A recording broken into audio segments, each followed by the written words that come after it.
Nightmare on Elm Street series is one of the most successful horror franchises of all time. Freddy Krueger quickly became a pop culture icon in the 1980s, spawning a mountain of merchandise from t-shirts to action figures. Okay, that one's just wrong. In the original film, Freddy didn't talk quite as much as he would in later sequels. It was also a pretty scary movie for its time. Freddy Krueger started out as a dark, evil, and twisted villain, but as the 80s progressed and bled over into the 90s, Freddy became less and less scary until finally he was practically a parody of himself. The makeup even changed, becoming more stylized and almost looking like a rubber mask instead of actual burnt flesh like in the first films. He underwent a transition from full-on villain to a kind of wisecracking anti-hero, and the dream sequences got more and more elaborate and ridiculous. So I wanted to take a look back over the series and discuss Freddy's rise to horror dominance and descent into absurdity. This is the rise and fall of Freddy Krueger. The first Nightmare on Elm Street was a huge hit.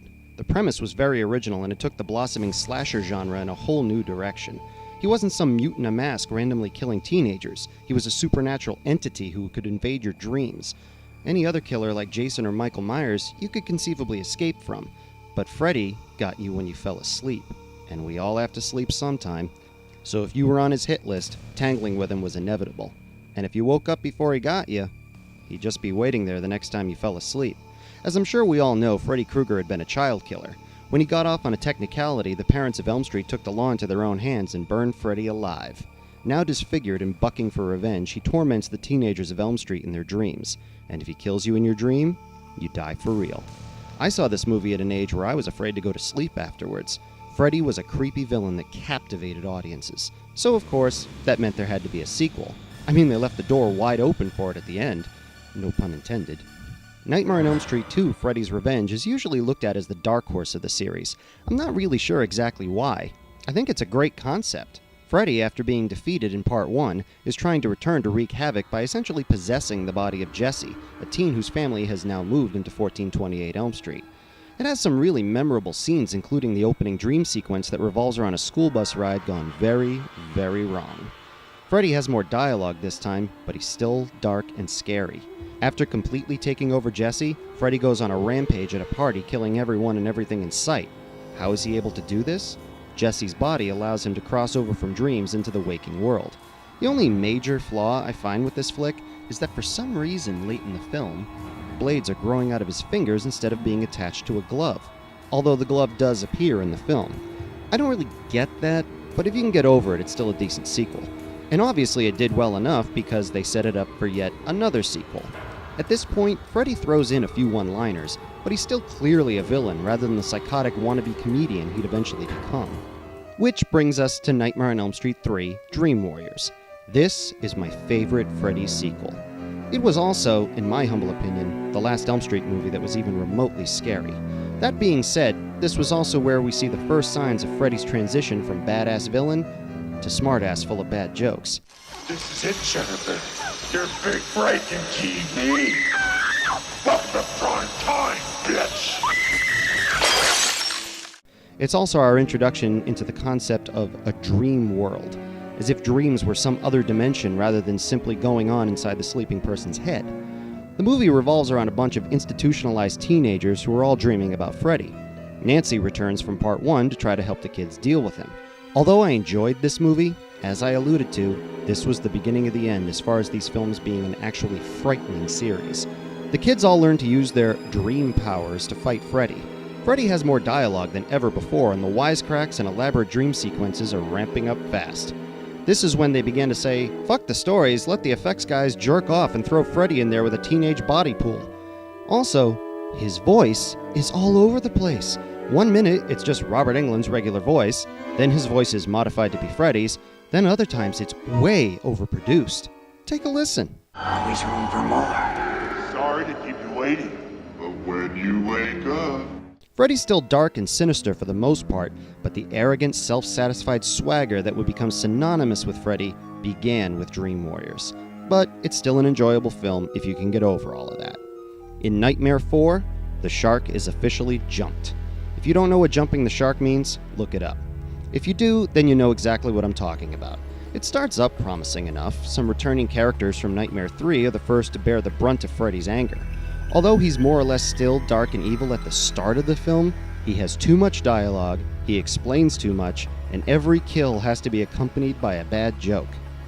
Then it happens. Ah, God. Did Freddy just put on a pair of shades on the beach? Really? Hey! Hey! And that's it. From here on out, Freddy ceases to be even remotely frightening. The dream sequences are out of control, and a kill and a bad joke go together like a burger and fries. You can check in, but you can't check out.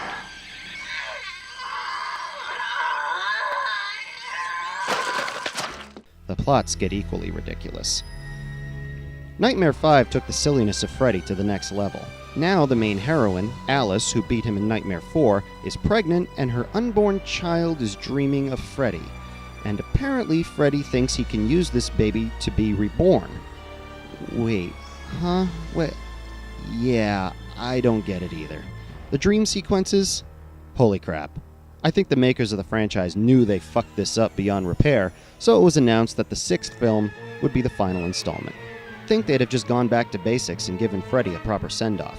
Instead, this turned out to be arguably the most ridiculous entry in the series. The only connection Freddy has in this movie is this supposed long-lost daughter of his. All the Elm Street kids were dead like halfway through Part 4, so they had to come up with something, I guess. And of course, they went the 3D route on top of it. Come on, didn't these people learn anything from Friday the 13th Part 3 and Jaws 3? Freddy is just a farce at this point and has completed his transition from villain to anti-hero. By now, audiences weren't afraid of him, they were rooting for him. Kind of fucked up if you ask me. You might say, come on Brendan, how bad could it really be? How bad? Tom Arnold and Roseanne are in it. Why the fuck are Tom Arnold and Roseanne in a fucking Freddy movie? But, true to form to the last moment, Freddy tacks on a bad joke even to his own death. At least they wouldn't take it any further, I thought. This was the last one. I could forget the last 3 films in the series and just remember dark and sinister Freddy. I guess Freddy's creator, Wes Craven, must have had enough because he attempted to restore the darker version of Freddy with the film New Nightmare. In this film, an evil entity that has been captured by storytellers over the years in the guise of villains has essentially been Freddy Krueger for a decade. But apparently, this thing really likes being Freddy and is trying to become a real version of him. It's kind of a hokey concept, but the movie is watchable. And, quote, Freddy is darker than, say, in Nightmare 5 or 6. And then that all gets ruined at the end. Really? He's trying to eat the kid? Fucking hell. Freddy was dormant for a while, and then we got Freddy vs. Jason, a dream movie for horror fans that had been in the works forever. I know I'm in the minority on this, but I thought this movie was only so-so. Sorry, but the story is painfully standard, not to mention rushed. And this Jason just sucks. If you want to read a script for this film that would have been far superior, go to the website address on the screen and read the one by Brandon Braga and Ronald D. Moore. Fan-fucking-tastic. But back to Freddy. He's still wisecracking and all that, but they did turn back the clock a little and make him a bit darker than the last few sequels. He was more like Dream Warriors Freddy, which I can deal with. Sort of a middle ground between Ultra Dark Freddy and just plain silly Freddy.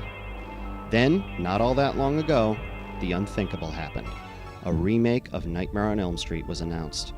And if that wasn't disturbing enough, it was in the hands of the Abomination of Desolation. The evil one, the Dark Prince. But you know him as Michael Bay.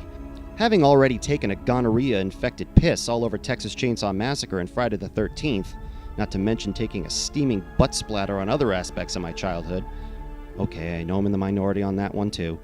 I figured I wouldn't bother with this remake at all. It would just be another heralded franchise that Michael Bay wiped his ass with. But curiosity got the better of me, and I watched it. As much as it hurts to admit it, it was actually pretty good. And Jackie Earle Haley's Freddy was a worthy successor to Mr. England. He was the perfect blend of evil Freddy and wisecracking Freddy, which I can imagine would appease fans of both schools of thought.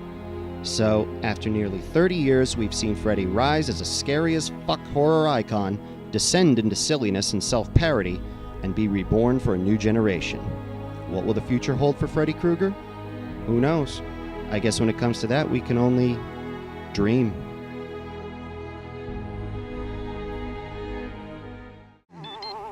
Read, Grab.